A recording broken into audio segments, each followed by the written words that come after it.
The man who tried to find God with his mind. Some people spend their lives searching for God with questions. Others search with experiences. Some look through science, history, philosophy, and reason, hoping that if they gather enough pieces, they'll finally see the whole picture. This is the story of one such man. He had devoted nearly every year of his life to understanding truth. His shelves overflowed with books, ancient writings, philosophical arguments, religious commentaries, and countless journals filled every corner of his home. Every answer led him to another question, and every question convinced him there had to be one final explanation waiting somewhere beyond the next page. Knowledge became his pursuit. If truth were a mountain, he believed he could climb it.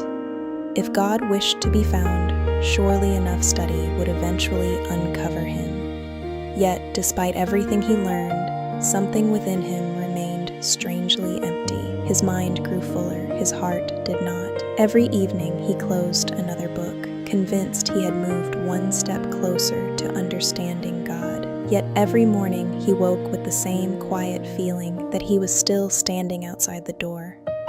Years passed this way.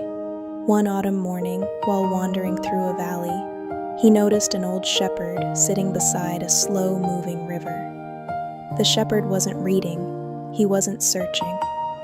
He simply sat quietly, watching the water move with effortless peace. The traveler wondered how someone with so little could appear richer than someone who possessed so much knowledge. As he walked closer, the shepherd smiled, as though he had been expecting him all along. The traveler explained everything: the years of studying, the endless questions, the frustration of knowing more than ever while somehow feeling farther away than before. The shepherd listened without interrupting. When the traveler had finally emptied his thoughts, the shepherd simply looked toward the river. There is only one way across. The traveler searched the horizon. There was no bridge, only flowing water. He assumed the shepherd was mistaken. For several days he returned. Every morning the river looked exactly the same. No bridge appeared. Eventually he realized something unexpected. Perhaps the obstacle wasn't the river, perhaps it was himself. For the first time in years, he admitted something he had never spoken aloud. "I don't know how to find God." Those words carried more honesty than every book he had ever read. Something changed the moment they left his lips, not around him, within him. His pride, once disguised as intelligence, quietly began to loosen its grip. He realized that his search had never been about knowing God. It had been about mastering the idea of God. He wanted certainty before surrender, evidence before trust, complete understanding before taking even one step. But relationships have never worked that way. No one fully understands a friend before choosing to trust them. No child fully understands a parent's love before resting in their arms. The deepest parts of life have always required trust before understanding. The shepherd eventually stood. Without saying another word, he began walking toward the river. He stepped onto what appeared to be empty space. Instead of falling, his feet rested upon unseen stone. One step became another. The bridge revealed itself only beneath the feet of the one willing to walk. The traveler watched in silence. Every instinct within him demanded proof before movement. Yet another voice, quieter but deeper, whispered something his books never had. "You already know enough to take the first step." So he did. His foot touched solid ground. Then another, and another. The bridge had never been invisible because it didn't exist. It had remained hidden because it could only be discovered through trust.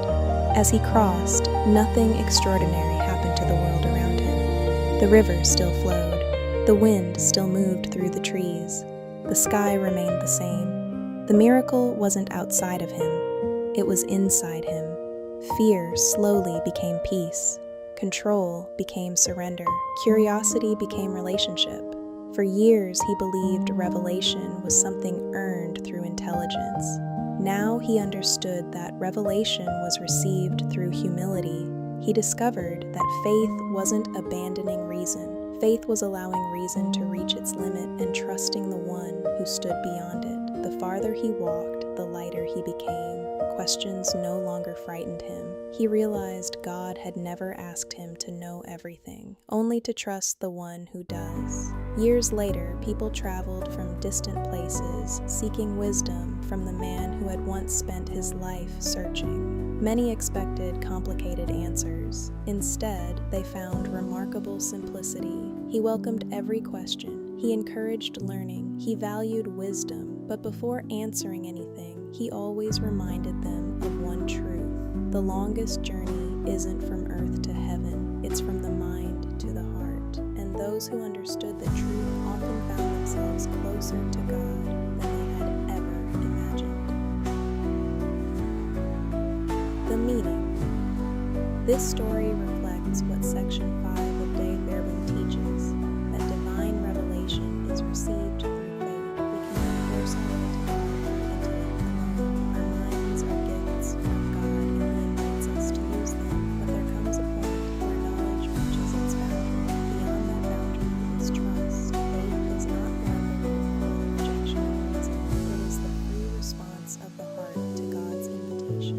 Through His grace, the Holy Spirit softens our hearts, opens our minds, and enables us to believe. As we continue walking in faith, God gradually reveals Himself more deeply, transforming not only what we know, but who we become. The Christian life is not merely collecting information about God, it is entering into a relationship with Him. Knowledge can inform the mind, but only faith allows God's truth to take root in the soul. A final reflection. The deepest truths in life are never conquered by intelligence alone. They are entrusted to the humble heart, for wisdom